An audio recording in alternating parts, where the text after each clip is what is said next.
Hello everyone, welcome back.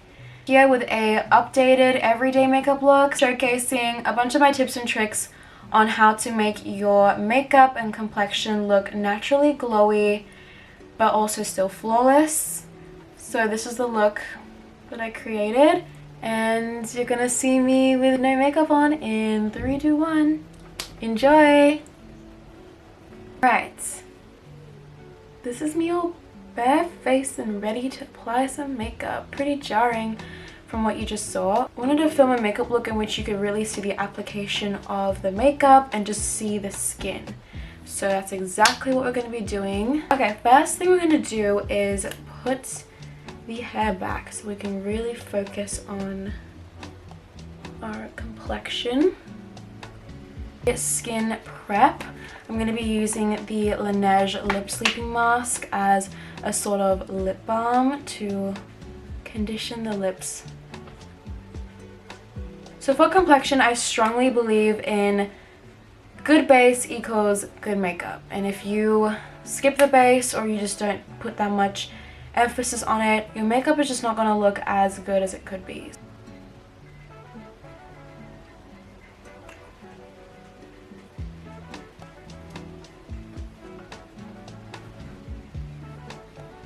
I'm mainly applying this to the high points of the face, so the cheekbones, temple. This product is very interesting. It's like a glossy serum. I like to layer my glowy base products to ensure that the glow from within almost lasts the whole day. This is actually just supposed to be like a super thick salve for damaged and dry skin on babies.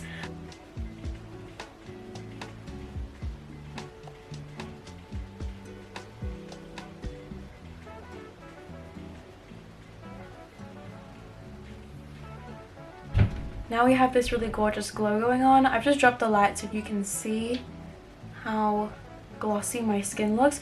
Don't be alarmed. This is going to work well once we apply all the base products.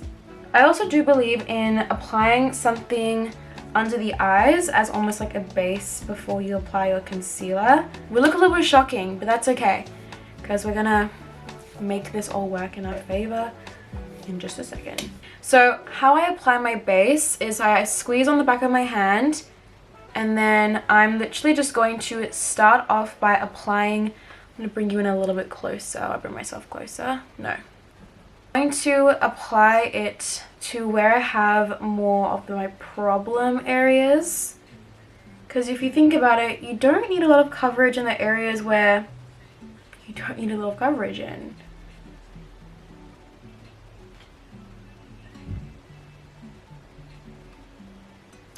Using my fingers, I'm just going to spread it out over those areas first before I properly blend it in. Especially because this particular product is quite thin and spreadable. Still areas like around this bottom half that I've not actually covered directly in product yet. I'm using it back out because I feel like this is really close. So now I'm going to use my fingers. I'm a big believer in using your fingers to blend your makeup out. A little makeup trick, I like to bring a little bit of my CC cream or foundation under the eyes. This also helps everything look seamless of a blend, especially if you're going to be using a lighter concealer. This just acts to kind of provide a good base so that everything is one tone on your skin and one shade, and then you can add a bit of brightness in but it doesn't look super jarring. It also means that you use less concealer. I'm going to just tap this into the skin. I'm going to use the excess just to blend it down the neck. But I do like to pat the product into my skin, acting as if my fingers are like a sponge as opposed to like rubbing it in, because I just feel like when you rub it in, you kind of move the placement of the product. I strategically placed it in certain areas where I wanted more of the coverage. So by rubbing it, I'm almost like moving it around the area to which I want it to kind of stay in that specific area. So patting it will always concentrate that product in the exact area that you placed it.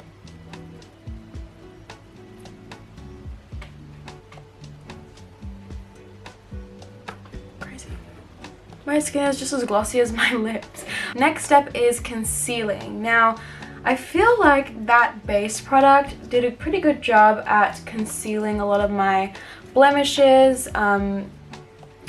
So I'm not really going to be using concealer in those areas right now. And for that, I'll be using the Dior Forever Skin Correct in the shade 1W. So let me zoom you in so you can really see. This particular product is a very high coverage concealer, so you need to use the tiniest amount because you don't need a lot of it, right? That also applies to like the Hourglass concealer, the Too Faced Born This Way. Like, you want to be using such a sparing amount of it because you can otherwise just look a little bit hectic. So using this concealer, now even that is just tons of product, do you see? So I'm gonna peel. Now I've like moved away from my mirror. Going to just apply it to the areas that I have the most darkness. I just realized I didn't blend my nose. Also, I forgot to mention, but like rubbing it smears the product. So you have all these smear lines. Okay. That's almost too much.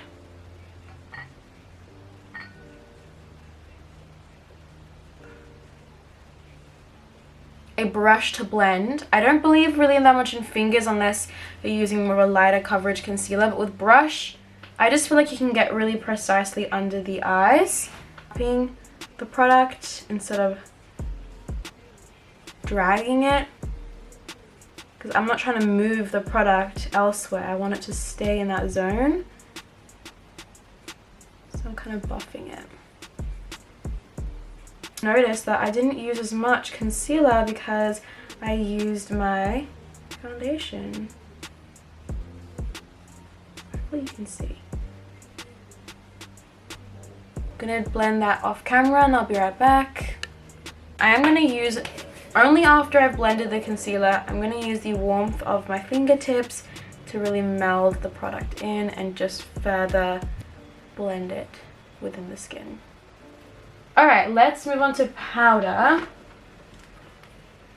Oh my gosh. Okay, Hourglass Veil Translucent Setting Powder in Translucent Medium. I like to set my under eyes pretty immediately because I just don't want to invite any creasing. So I've taken my powder, taken such a finely milled powder, take it on my dry, dirty sponge, and I use my mirror, I look up to make sure that I'm not setting and creasing. So I tap out any creases, I look up, and then I set directly under the eye. I'm not trying to go over the product too much because this kind of blends itself almost. Now I'm not trying to create, what I'm not trying to do is put like a whole amount here where I cover this gorgeous glow that I have from the base products that I've used. I'm not trying to cover that up. I'm trying to mattify the under eye. I mean, I would rather not. I don't want to like completely mattify the under eye. That's why I'm using this Hourglass product, because it has a bit of a sheen to it. But I'm going to keep that glow going for me. But what I will be using is that powder again to just set this part of the face. I just don't like a very glowy inner part of the face. To me it looks greasy. To set a little bit of the rest of the face, not too much because again I still want to keep that glow going. The sun has decided to leave chat. Hello. So I'm going to use the Glowish powder by Huda Beauty in the shade number 3 Luminous. If Huda is aware of this video, don't ever get rid of this powder because she's actually created such an innovative product in the industry. I have not stumbled across a pressed powder that's luminous without shimmer until her powder. So I'm going to use a very, very subtle amount on a fluffy brush, and I'm just going to blend I'm going to tap this into the areas that I'm just going to apply bronzer. Just so my bronzer has something to kind of sit on top of. See the glow? Like I literally went over this highlighter part of my nose, but my nose still radiates a bit of glow. Love. I'm just going to bronze the face using an oldie but a goodie, the Bahama Mama by the Balm. Ooh, she's hit pan on it. Don't mind the sticker, it's just for me to like try and use this product up because I've had this in my collection as long as an ancient fossil. So I like to use a really big fluffy brush because when you naturally get bronze, the sun isn't targeting like a specific area of your face. Like it kind of is, it's like the high points and like the cheekbones, but it's not really like right here. It's just an overall dispersion of tanness. A fluffy brush like this, a big one, is not as precise as this type of a brush, right? So it's not going to like pinpoint the product in a specific area. It's going to create more of a diffusion of glow. So that's why I like to use a big fluffy brush for my bronzer. And I like to bronze kind of like right where the start of my temple would be. My temples are kind of like here. So I just like to start off right below it, but just above my cheekbone. When you naturally blend with a brush like this, it will kind of get onto the cheekbone anyway. As I said, this doesn't really specifically pinpoint it's an area. It's more, has more of a larger surface area. So it's just gonna, like if I'm applying the product here, it's also gonna go a little bit above, a little bit below, a little bit to the side. And that's what we want. I'm also applying it to my jawline, on my ears, why not? Just want to be an overall dispersion of bronze. Even like on my brow bone, near my brows. You literally just don't really, we want to be specific, but you don't want to be too specific when you apply bronzer because you want that overall natural looking sun-kissed glow. On to blush. This is the fun part. I love blush so much. Blush, lip gloss, lip liner, eyeshadow palettes, concealer. My faves. For blush today, I want to use a little cloud paint moment. So I'm going to be using the Glossier Cloud Paint in the shade Storm. Now, I have a very specific way of applying these types of products. You want to use a stippling brush.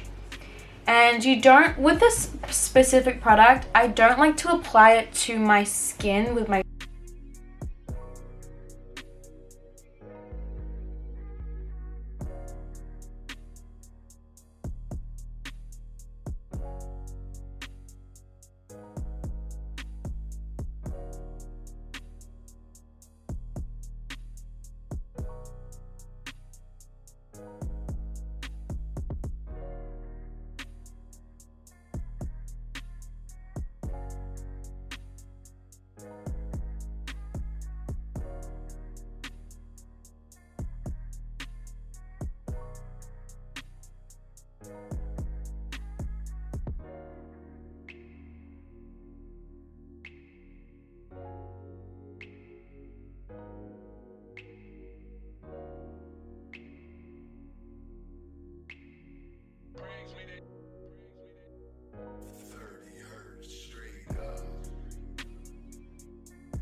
Second thing is when you apply this to the back of your hand, you want to tap the brush into the product and then tap it a little bit away from where you've applied the product and then apply it to your skin. You don't want to just go, because stippling brush has little tiny little stipples, right? Little like fibers just coming out of nowhere, and that's when you first tap the product into the brush, the pigment is going to be very saturated at the very tips of it, and so when you apply it to your skin right away without blending it out on your hand first, you're just going to get little dots of product.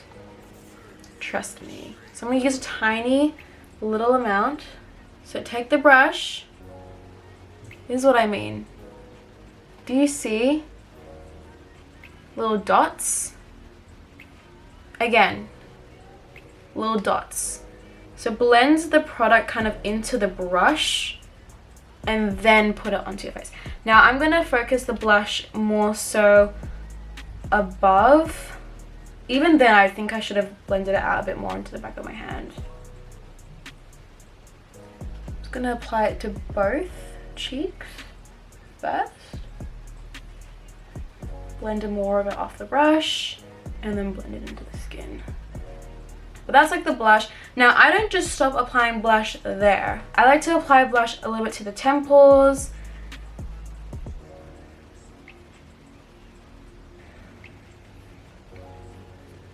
Did my liner, it's not the best, but you know, I'm not a huge liner girl, so I don't have too much practice with it. I do want to showcase my favorite mascaras of all time. I'm missing one of them, but it is, I always wear waterproof mascara, so all of these are in their waterproof renditions. Loreal Lash Paradise in waterproof. Maybelline Full and Soft in waterproof. And then the Maybelline Lash Sensational. I've just recently tried the Sky High one. I'm not a huge fan of it just because I should have known this, but I don't like brushes that are plastic. The only one that I like is that Maybelline one. I like a bristle brush.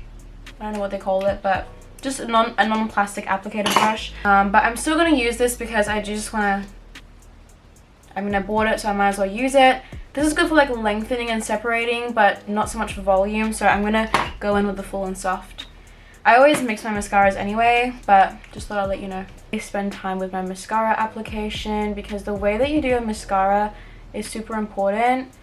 You can really like move your lashes to be in certain positions in certain ways, but once you do that with waterproof, it sets. So you want to take your time with it before it sets and really apply the mascara well. I want to say that when you're applying mascara, the way in which you move your lashes around will affect the way that your eye's shaped, like the way it looks. So if you want more of a cat eye look, you can really emphasize the application of your mascara to the outer lashes and kind of flick them outward to match that sort of a cat eye shape where it's kind of more elongated around the outer corner.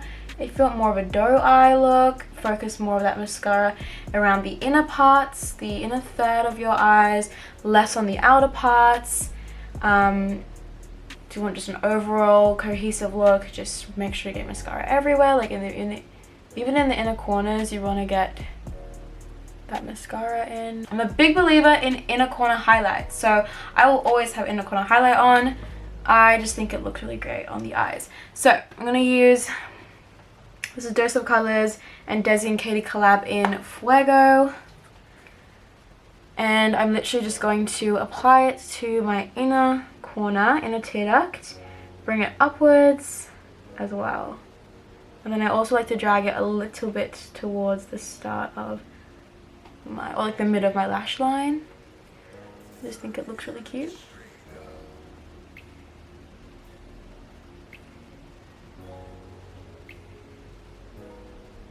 Kind of helps to brighten the eyes. Got a little eye boogie there.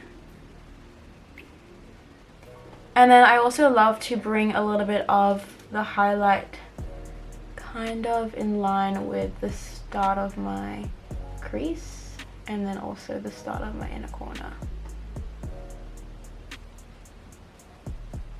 Just highlighting the natural light that normally is displayed in that area. A little bit of a brow bone highlight. So, let's do the lips. A little trick that I learned that I'm going to share to you is to use an eyeshadow to shade your lips, like almost do lip contouring with an eyeshadow. I'm going to use, or like a pinky powder, I'm going to use, where is she? This one. Such a gorgeous color. I can't tell you exactly the name of it, but it's from the ColourPop palette. And I'm going to start off by shading the lower lip. So just here. In the center.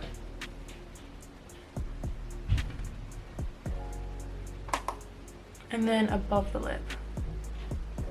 This will make your lips look super plump without, like, it will just look naturally plumper. And then we'll go in and be more precise with the lip liner. This mascara has little clumps in it. If you got little mascara clumps on your face, just use a spoolie. You don't want to like use your finger and smear your makeup. Once the clump is dried, then you want to do this. You don't want to do it when it's a fresh one because it will smudge. Jaclyn Hill told me that. Alright, where's my lip liners?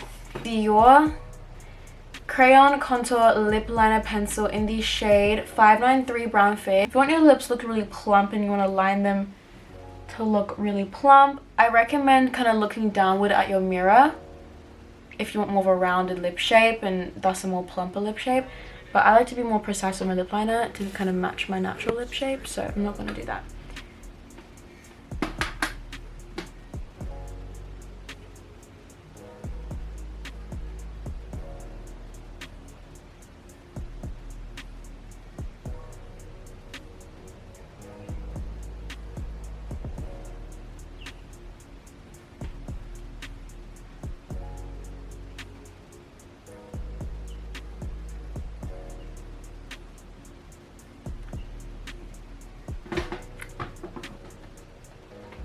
Let's do a little bit of a gloss. For lip gloss, I love lip gloss. I'm going to use a little new product I just picked up as Afterglow Lip Shine Gloss in the shade Unbroken. This gloss is beautiful. Just look at this, just look at this. I'm going to zoom you real close.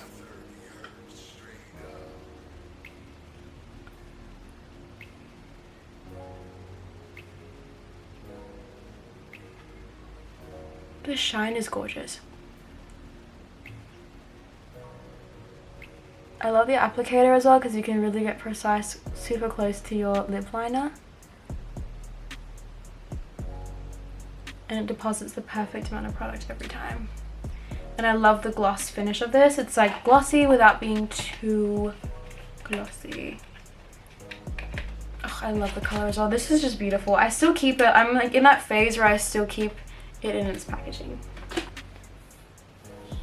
Let's just fix the hair. Get a little final close-up of the makeup, but that's it. Super natural, simple, everyday-esque makeup look. Love it. That is all. I hope you enjoyed and learned a little something from this video. I hope I see you next time. Stick around for more. And until then, bye. See ya.